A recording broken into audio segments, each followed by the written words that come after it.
At-tariq ilal jannah. Tariq artinya jalan, jannah jalan menuju surga.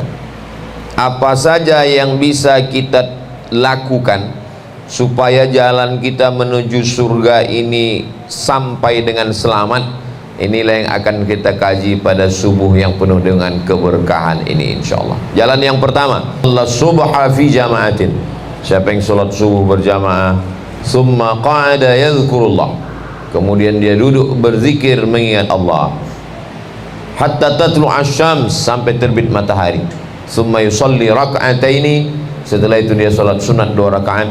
Kana, maka dia dibikin Allah subhanahu wa ta'ala balasan ka ajri hajjatin wa umrah, seperti haji dan umrah, tamah, sempurna. Kita tidak ingin waktu kosong di bulan-bulan Ramadan yang tersisa tinggal 9 hari lagi. Hari ini sudah masuk pada hari berapa hari ini Ustaz? 22. Rasa-rasa sudah 25. Yang sudah masuk 22 tinggal 8 hari lagi. Setiap jamnya, setiap menitnya, setiap detiknya tidak ada yang hampa, semuanya bernilai ibadah insyaallah. Amin ya rabbal alamin. At-tariq ilal jannah. Tariq artinya jalan, jannah jalan menuju surga. Apa saja yang bisa kita lakukan supaya jalan kita menuju surga ini sampai dengan selamat, inilah yang akan kita kaji pada subuh yang penuh dengan keberkahan ini insyaallah. Jalan yang pertama, man salaka tariqan, siapa yang melewati suatu jalan, yaltamisu fihi ilman, dia mendapatkan ilmu di jalan itu, sahhalallahu lahu bihi tariqan ilal jannah, dimudahkan Allah jalannya menuju surga. Jadi yang pertama dilakukan at-tariq ilal jannah, jalan menuju surga ini supaya mudah. Jalan yang pertama adalah jalan ilmu. Makanya ada ulama-ulama yang mengatakan tariqah kami, jalan kami adalah al-ilmi, at-ta'lim wa ta'allum. Ilmu, ta'lim mengajar, wa ta'allum belajar. Ini jalan yang paling manjur untuk menuju surga Allah subhanahu wa ta'ala. Karena tanpa ilmu orang tak akan mungkin sampai. Walaupun ibadahnya banyak, kalau ilmunya tak betul tak sampai. Ada 3 orang ahli ibadah solat, orangnya memang betul-betul kuat beribadah tapi tak berilmu, 3-tiganya tak diterima Allah. Begitu sedang solat, tiba-tiba pas lagi sedang khusyuk solat, rupanya plafon tu lapuk, jatuh tikus.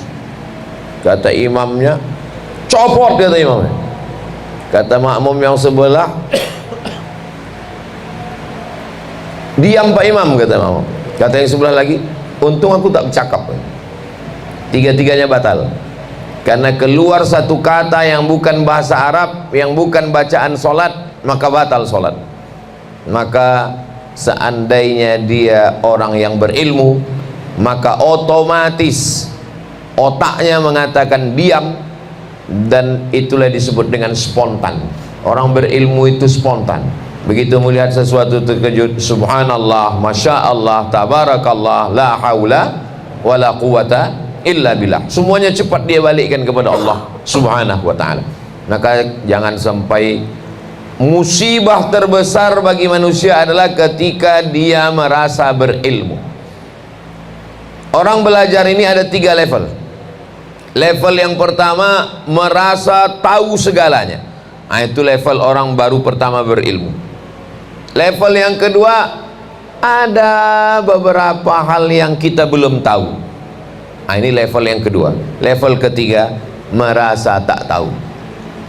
Jadi orang yang baru-baru ngaji, baru-baru tobat, baru-baru hijrah, tahu segalanya. Jadi kalau Bapak Ibu nanti menonton di YouTube, ada orang mengaku tahu segalanya, semua dijawab, semua dibahas, semua dicakapkan. Nah, itu baru level 1 itu. Kalau dia naik level, saya memang sudah tahu Ustaz, tapi banyak hal yang saya belum tahu. Nah, itu level 2. Puncaknya adalah makin banyak kita tahu, lebih banyak yang kita tak tahu. Akhirnya kita merasa tak tahu. Maka disitulah puncak daripada ilmu. Wa fauqa kulli dhi ilmin alim, Di atas yang berilmu ada yang maha berilmu, itulah Allah subhanahu wa ta'ala. Bersyukur kita di kota Palembang banyak para habaib, banyak kiai, banyak ustadz. Kita tinggal mengaji saja kepada mereka, insya Allah. Ada panggilannya ustaz. Ustaz itu dari bahasa Persia. Ustaz artinya orang yang punya ilmu, itu arti ustaz. Kalau di Mesir, ustaz itu artinya profesor, guru besar. Makanya waktu saya belajar dulu, nama rektornya Al-Ustaz Ahmad Omar Hashim, rektor Al-Azhar. Profesor Ahmad Omar Hashim, itu arti ustaz. Sampai ke kampung saya, ustaz guru mengaji. Jadi level paling tinggi, sampai ke kampung kita dijatuhkan serendah-rendah. Guru mengajilah orang yang paling mulia. Khairukum, orang yang paling mulia di antara kamu, kata Nabi, man ta'allamal qur'ana, orang yang belajar Quran, wa 'allamahu, dan mengajarkan Al-Quran. Ada yang dipanggil syekh. Syekh artinya orang tua, orang yang sudah berumur, orang tua itu dipanggil dengan syekh. Ada orang tua ini karena umurnya, ada orang tua karena ilmunya. Maka orang yang muda pun dipanggil syekh kalau dia berilmu di Jazirah Arab.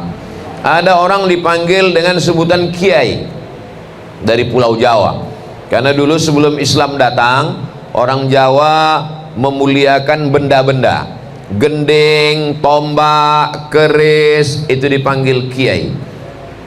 Ada lembu, ada kerbau warnanya hitam, tapi ada kerbau warnanya putih. Kerbau warna putih itu pun dipanggil kiai, namanya Kiai Selamat. Makanya kalau ada di orang kiai tidak bisa baca kitab, itu kerbau putih, Kiai Selamat.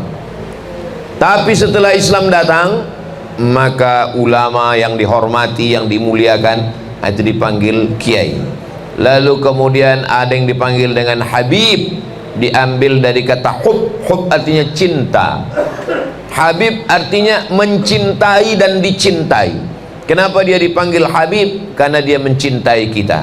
Karena dia cinta dengan kita, maka diajarkannya kita asyhadu an la ilaha illallah wa asyhadu anna muhammadar rasulullah. Dilarangnya kita minum khamar, berzina, dilarangnya kita membuat maksiat. Dan dia juga dipanggil dengan Habib, dicintai, karena kita pun mencintai dia. Kenapa kita cinta kepada dia? Karena Allah Ta'ala yang menyuruh kita mencintai dia, karena dia zuriat keturunan dari Nabi Muhammad sallallahu alaihi wasallam. Qul, katakan ya Muhammad, in kuntum tuhibbunallah, kalau memang betul kalian cinta kepada Allah, fattabi'uni, ikutilah aku. Ikuti aku maksudnya ikuti Nabi Muhammad sallallahu alaihi wasallam. Setelah Nabi meninggal, dilanjutkan oleh anaknya Sayyidatuna Fatimah, punya anak laki-laki namanya Sayyidina Al-Hasan, Sayyidina Al-Husain. Punya anak laki-laki Ali Zainal Abidin. Ali Zainal Abidin punya anak laki-laki namanya Sayyidina Muhammad Al-Baqir. Punya anak laki-laki lagi namanya Sayyidina Ja'far Shadiq. Punya anak laki-laki lagi namanya Sayyidina Ali Al-Uraidi. Punya anak laki-laki lagi namanya Sayyidina Muhammad An-Naqib. Punya anak laki-laki lagi namanya Sayyidina Isa Ar-Rumi. Punya anak laki-laki lagi namanya Sayyidina Ahmad bin Isa Al-Muhajir. Disebut dia Al-Muhajir karena dia pindah dari Madinah ke Irak, Baghdad. Dia pindah muhajir, orang yang hijrah ke dia Hadramaut, Yaman. Lalu kemudian dia punya anak laki-laki Ubaidillah. Lalu kemudian anak keturunan inilah yang menyebar ke seluruh Afrika, ke seluruh Arab, ke seluruh Nusantara, sampailah ke tempat kita.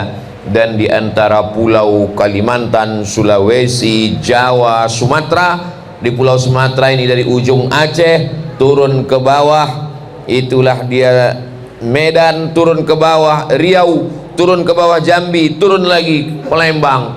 Dan di Palembang inilah paling banyak zuriat Nabi Muhammad sallallahu alaihi wasallam. Mudah-mudahan Allah menjaga negeri ini dengan tersebarnya ilmu akidah ahli sunnah wal jamaah.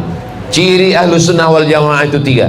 Yang pertama, akidahnya mengikut Imam Abul Hasan Al-Ash'ari, bukan Syiah, bukan Khawarij, bukan Mu'tazilah, bukan Qadariyah, bukan Jabariyah, bukan Murji'ah, bukan sekuler, bukan liberal, bukan agnostik, bukan ateis. Akidahnya adalah Ahlus Sunnah wal Jamaah. Itu yang dikaji di masjid-masjid: wujud, qidam, baqa, mukhalafatul lil hawadisi, qiyamuhu bi nafsihi, wadaniyah, qudrat, iradat, ilmun, hayat, sama, basar, kalam.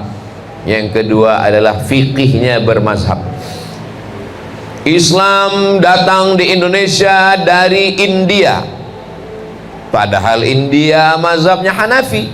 Seandainya Islam yang datang itu dari India, pastilah kita sekarang bermazhab Hanafi, karena orang India mazhabnya Hanafi. Tapi ada satu daerah, nama daerahnya Gujarat. Gujarat ini rupanya mereka sebagiannya bermazhab Syafi'i. Makanya jalur Islam yang datang ke tempat kita ini dari dua jalur. Jalur yang pertama melalui India, Gujarat. Jalur yang kedua melalui Yaman. Kedua negeri ini bermazhab Syafi'i. Islam yang datang ke Indonesia dari Maroko. Maroko mazhabnya Maliki. Seandainya yang datang kemari dari Maroko, pastilah mazhabnya Maliki. Islam datang kemari dikirim oleh sultan-sultan dari Turki. Turki mazhabnya Hanafi. Maka yang paling kuat adalah yang datang kemari dari jalur Yaman, karena bermazhab Syafi'i. Tulen 100% mazhab Syafi'i. Maka kalau ingin anak-anak kita kental, tak bercampur dengan mazhab lain, itu dikirim ke Darul Mustafa Habib Umar bin Hafiz, atau ke Habib Salim Syatiri Rubat Tarim, atau ke Al-Ahqaf University, atau ke Habib Baharun di Kuliah Imam Syafi'i, karena dia tidak bercampur dengan mazhab-mazhab yang lain. Saya di Maroko, di Darul Hadis, guru-guru kami bermazhab Maliki, tapi saya tidak belajar fikih di sana. Saya hanya mengambil pelajaran hadis, karena tempatnya Darul Hadis. Lalu kemudian dalam bidang tasawuf, akhlaknya, qanaahnya, ridhonya, tawakalnya, zuhudnya, itu semuanya mengikut Imam Abu Hamid Al-Ghazali, meninggal tahun 505. Kitabnya dikaji di pondok-pondok pesantren. Nama kitabnya Ihya Ulumuddin. Ihya Ulumuddin 4 jilid, susah pakai bahasa Arab, tebal, lama mengkajinya. Datanglah seorang ulama, diringkasnya Ihya Ulumuddin ini menjadi kitab yang kecil, dirubahnya menjadi bahasa Melayu. Sampai sekarang masih dipelajari di Riau, di masjid-masjid. Nama kitabnya Sayrus Salikin. Yang meringkas dan menerjemah ini seorang ulama, namanya Syekh Abdus Somad Al-Falembani. Falembani artinya orang Palembang. Syekh Abdus Somad Al-Falembani belajar ke Makkah. Nama gurunya Syekh Muhammad Abdul Karim Samman. Samman inilah tarekat Sammaniyah. Lalu kemudian mereka pulang satu kapal dari kota Madinah menuju Pulau Sumatera. Mereka, Syekh Muhammad Abdul Karim Samman punya murid-murid tadi. Salah satu muridnya adalah Syekh Abdul Somad Al-Falembani. Satu lagi dari Sumatera terus melanjutkan ke Kalimantan.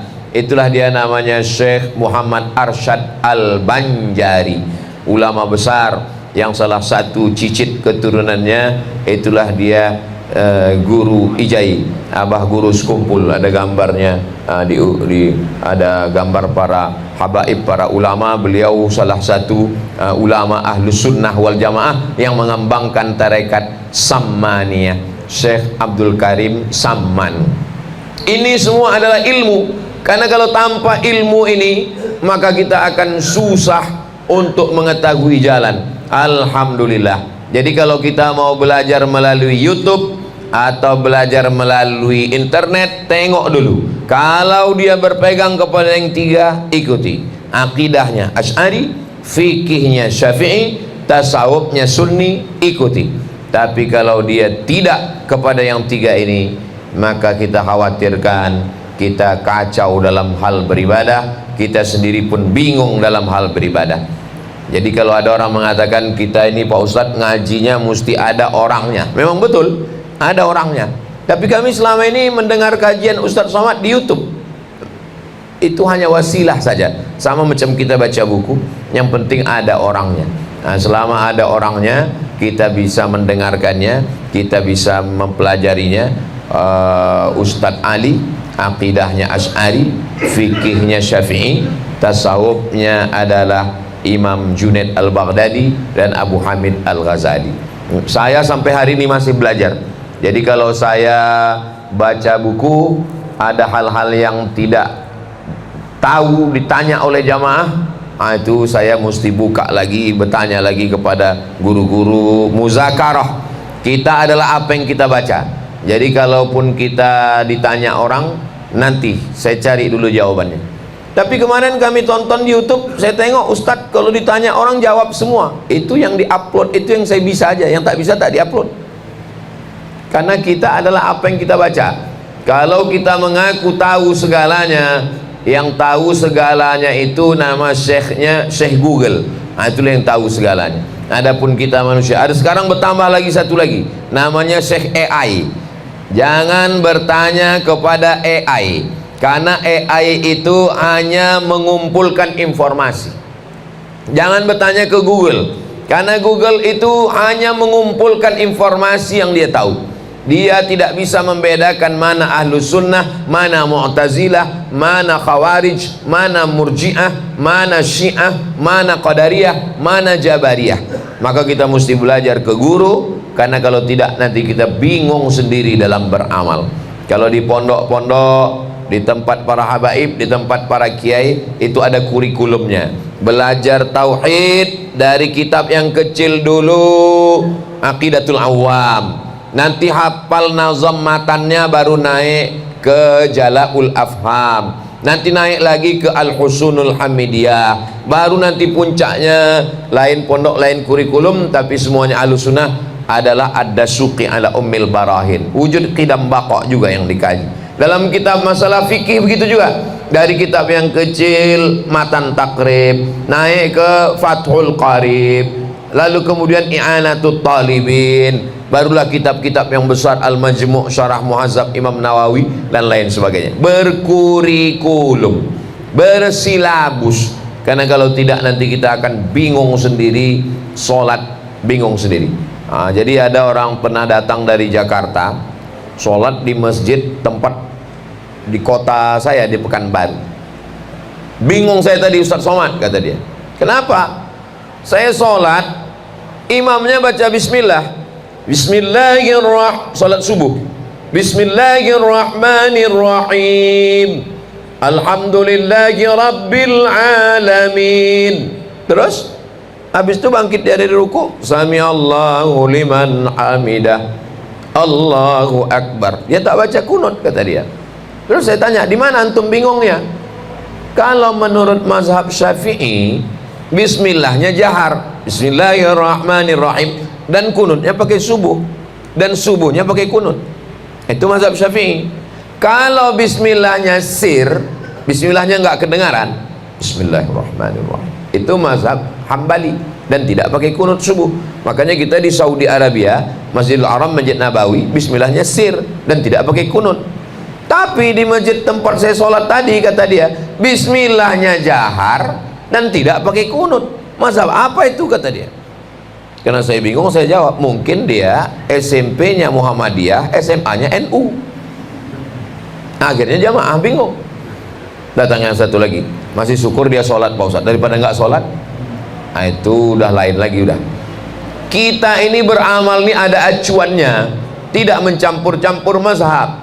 Maka yang paling selamat adalah belajar, belajar, belajar. Tidak ada halangan umur. S1 22 tahun, S2 25, S3 27. Itu sistem barat. Kalau dalam Islam tak ada batasan umur. Utlubil ilma minal mahdi ilal lahdi, dari buayan hingga ke liang lahat, dari anak kecil sampai ke akil baligh, belajar, belajar, belajar. Saya sampai sekarang masih baca buku, masih ngaji, masih muzakarah. Sebulan sekali kami kumpul-kumpul di Palembang, ustadz-ustadz, Habib-Habib ngumpul, namanya Masfurah. Tadi ketemu dengan Habib Faris, ngomong, Ustadz Somad, kami tiap bulan kumpul di sini dengan dengan Ustadz Ali, berkumpul semua dulu dengan Habib Mahdi bin Syihab. Setelah beliau meninggal, Allahumma firlahu warhamhu wa'afi wa'fu anhu, tetap berlanjut. Alhamdulillah, selama para habaib, para asatis masih berkumpul, masih ngaji, maka kita pun di bawah ikut. Kita tinggal sami'na wa ata'na. Ini jalan yang pertama adalah jalan ilmu. Jalan yang kedua menuju surga Allah Subhanahu wa taala, ada satu pintu, nama pintunya namanya Babur Rayyan. Di Babur Rayyan ini la yadkhuluhu illa shaimun. Tidak ada yang bisa memasuki Babur Rayyan ini kecuali orang-orang yang puasa. Mudah-mudahan kita termasuk yang masuk surga melalui Babur Rayyan ini insyaallah. Amin ya rabbal alamin. Setelah puasa Ramadan ini nanti masuk ke bulan Syawal, ada lagi namanya puasa 6. Hadisnya sahih, man shoma Ramadan, siapa yang puasa Ramadan, thumma atsba'ahu sittan min Syawal, diikuti 6 hari di bulan Syawal, kana kasiyamid dahri, dapat pahala macam puasa setahun. Jadi tidak ada bulan itu kosong dari puasa. Nanti habis bulan Ramadan masuk ke Syawal, puasa 6. Mana yang lebih afdal? Diganti dulu qadha yang tinggal atau dilaksanakan langsung puasa 6? Yang paling afdal qadha dulu yang tinggal. Tinggal kemarin 7 hari, puasa dulu 7 hari. Habis 7 hari itu baru puasa sunat 6. 7 tambah 6, 13 hari. Habislah kue hari raya Pak Ustadz. Kalau kita mau beramal afdal. Tapi kata Imam Zakaria Al-Ansari, panjang umur, sehat badan, mudah-mudahan kita bisa ziarah ke makam Imam Syafi'i di Mesir insyaallah. Amin. Di samping makam Imam Syafi'i ada satu makam, namanya makam Imam Zakaria Al-Ansari, ulama besar dalam mazhab Syafi'i. Kata Imam Zakaria Al-Ansari, siapa yang puasa 6 hari di bulan Syawal, puasanya puasa 6, tapi niatnya niat qadha. Puasa 6 itu sunat, tapi dia niat qadha. Siapa yang puasa 6 hari di bulan Syawal, niatnya niat qadha, maka dia dapat pahala puasa sunat.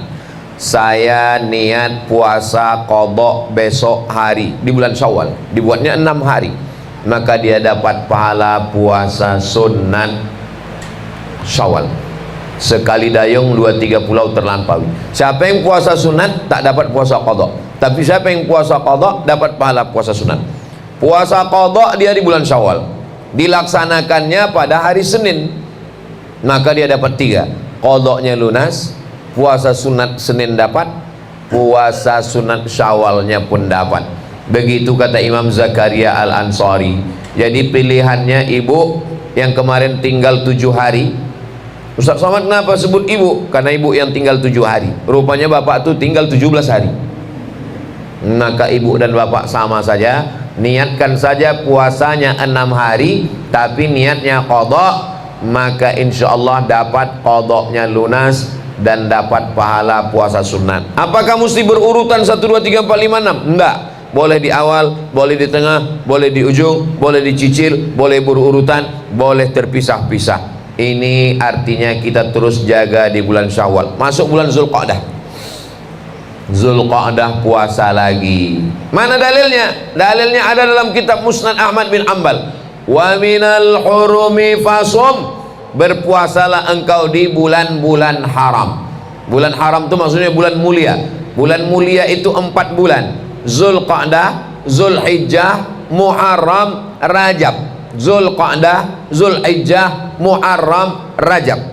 Syawal puasa 6, Zulqa'dah puasa sunat, Zulhijjah puasa sunat. Yang tidak boleh itu 4 hari: 10, 11, 12, 13. Adapun hari berikutnya boleh. Lalu kemudian dilanjutkan lagi pada bulan Muharram. Bulan Muharram, bulan Safar. Bulan Safar kita tetap puasa 3 hari, tanggal 13, 14, 15. Namanya Ayyamul Baid. Baid artinya putih. Kenapa disebut putih? Karena pada tanggal 13, 14, 15 bulan purnama cahayanya menerangi bumi yang hitam menjadi putih. Sebagaimana kita hitam karena dosa, karena berkat puasa 3 hari ini menjadi putihlah kita, bersih dari dosa-dosa. Begitu kata para ulama menjelaskan makna ayyamul bait. Siapa yang sanggup puasa 3 hari dapat pahala 1 bulan. Kenapa begitu? Karena dalam Quran dikatakan, man jaa bil hasanati falahu asyru amsalihha. Siapa yang melaksanakan 1 dibalas 10, 2 20, 3 30. Jadi bagi siapa yang mau puasa 1 bulan penuh, 13, 14, 15. Saya maunya bukan 3 hari Pak Ustadz, 8 hari. Senin, Kamis, Senin, Kamis, Senin, Kamis, Senin, Kamis, 8 hari. Saya maunya lebih banyak dari 8 hari Pak Ustadz, 15 hari. Ahabbus saum ilallah saumi Daud. Puasa yang paling disukai Allah adalah puasa Nabi Daud. 1, 3, 5, 7, 9, 11, 13, 15, 17, 19, 21, 23, 25, 27, 29, 15 hari. Puasa sehari, makan sehari. Tapi ada pula jamaah yang bertanya, Ustadz, ada yang mau saya tanya Pak Ustadz, apa itu?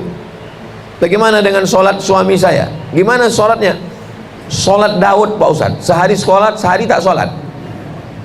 Mana ada, itu salah dengar itu.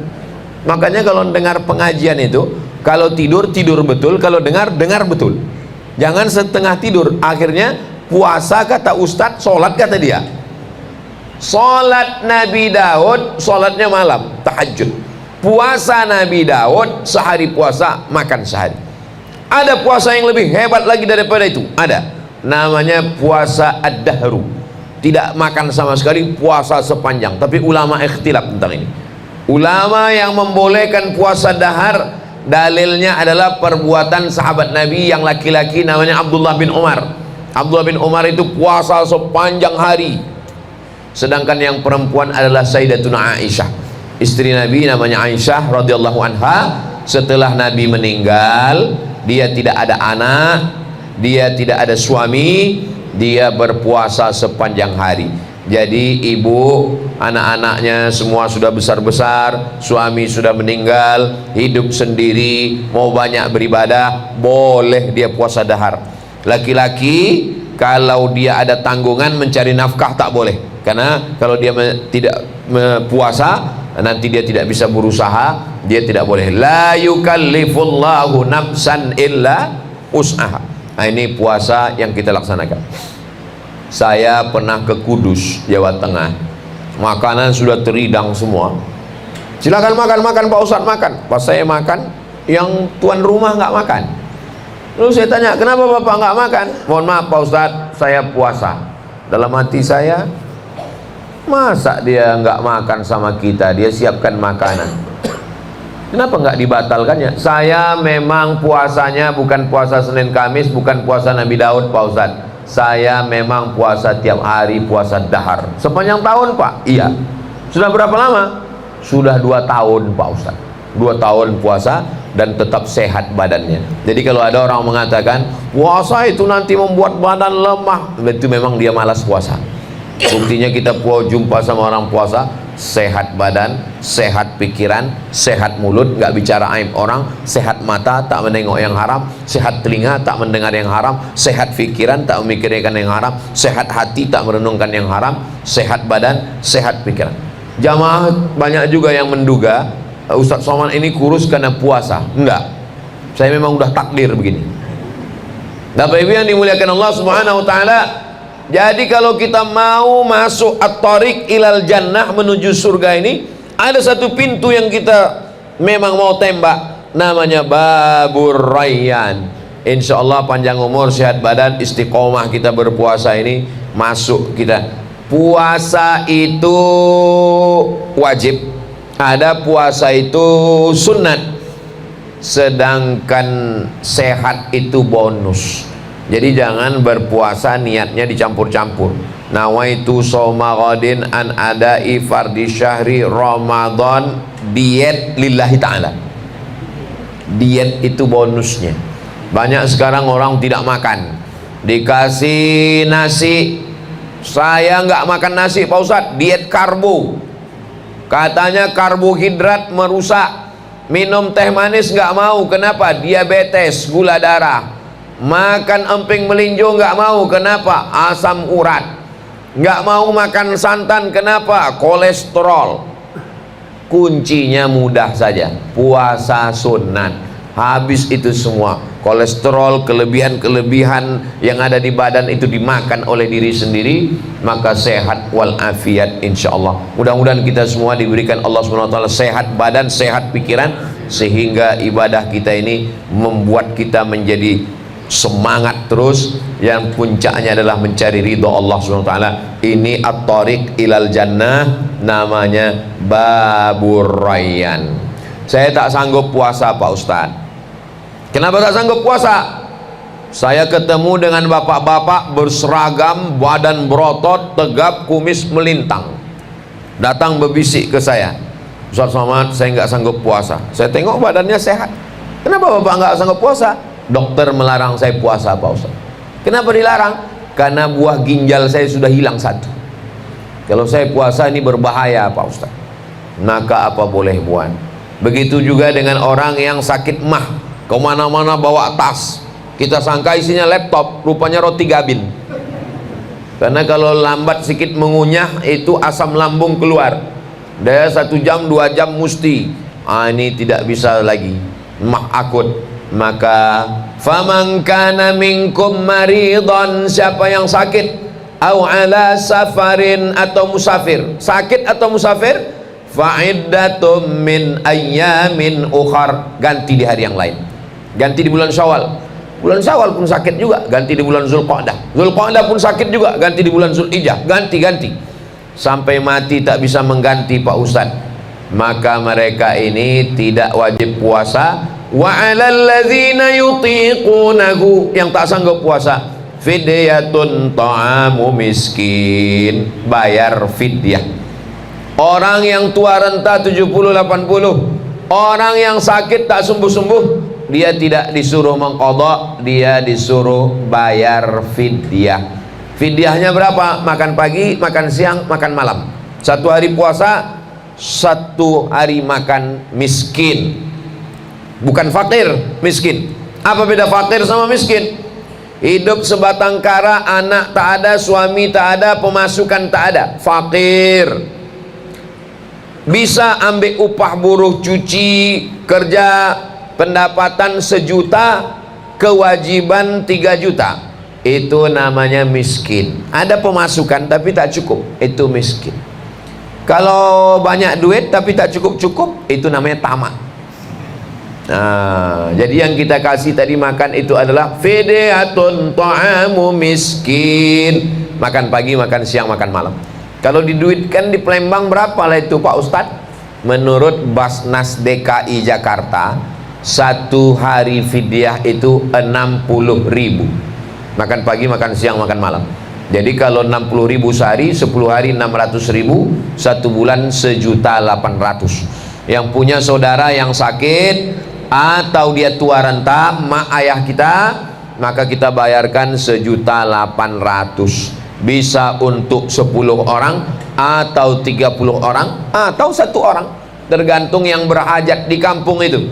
Ini kampungnya orang kaya semua Pak Ustadz, dan yang miskin cuma 1 orang. Kasih 1.800.000 untuk 1 orang. Ini fidyah ini fidyah emak ayah saya.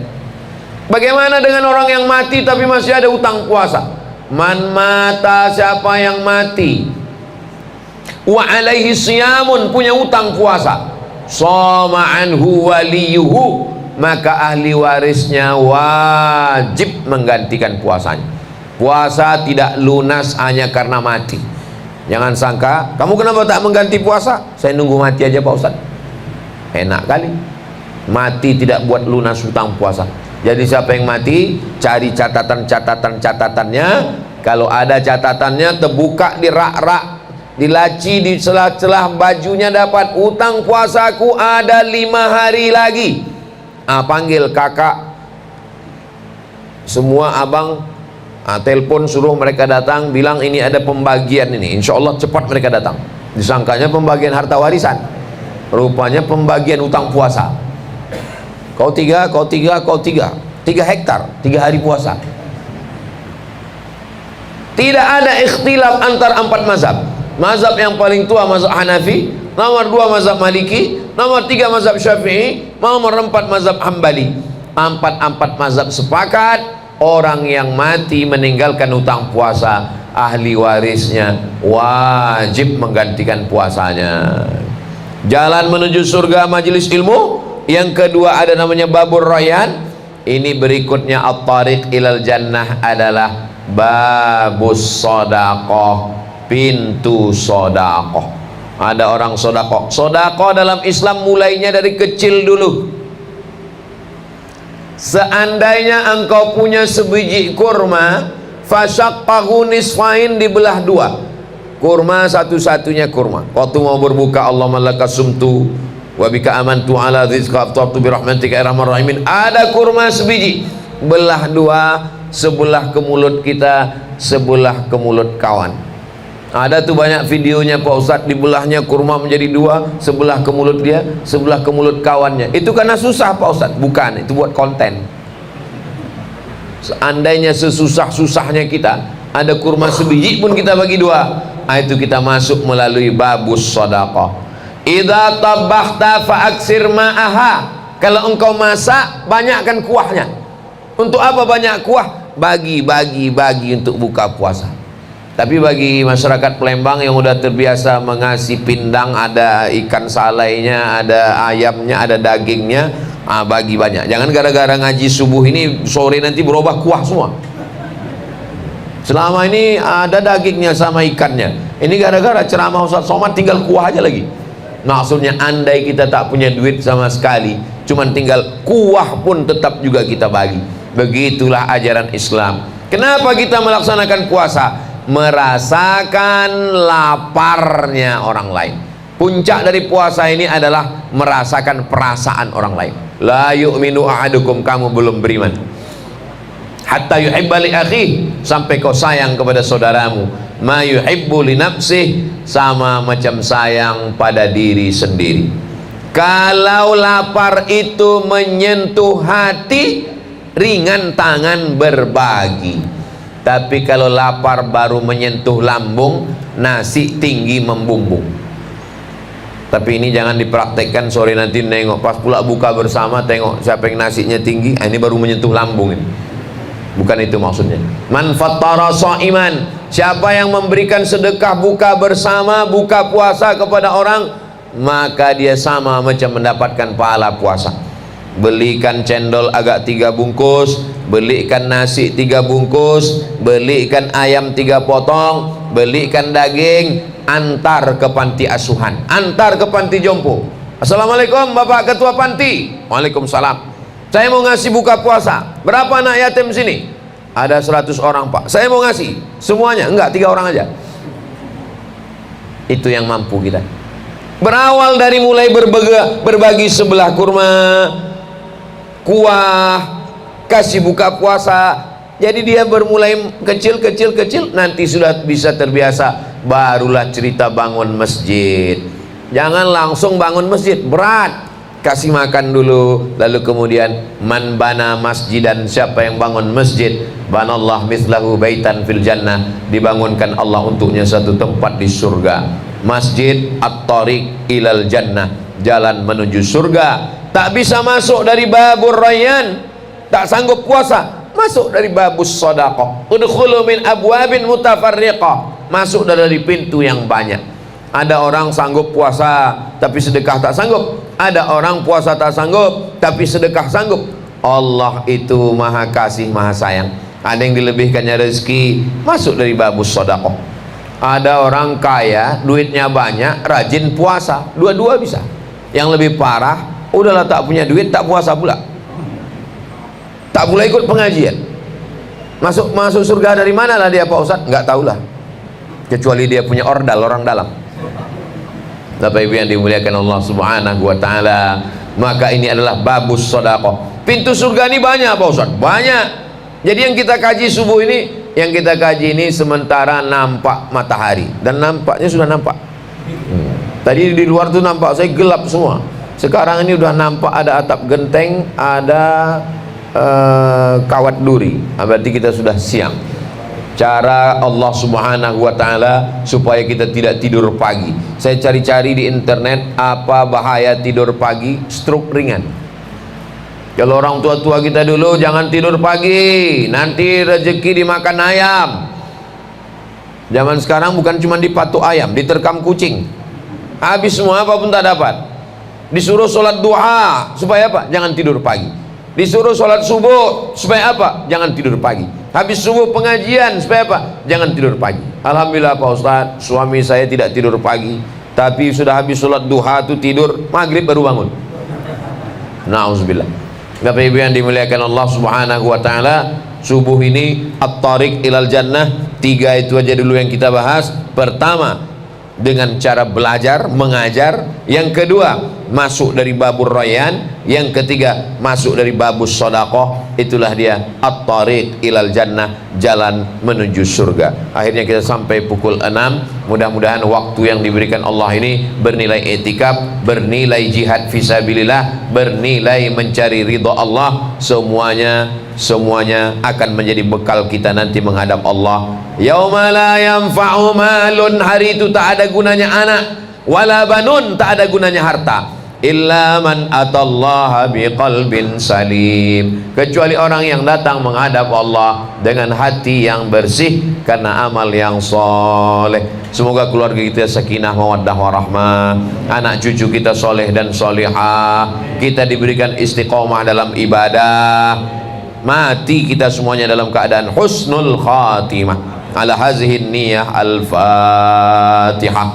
A'udzu billahi minasyaitonir rajim. Bismillahirrahmanirrahim. Alhamdulillahi rabbil alamin. Arrahmanir rahim. Maliki yaumiddin. Iyyaka na'budu wa iyyaka nasta'in.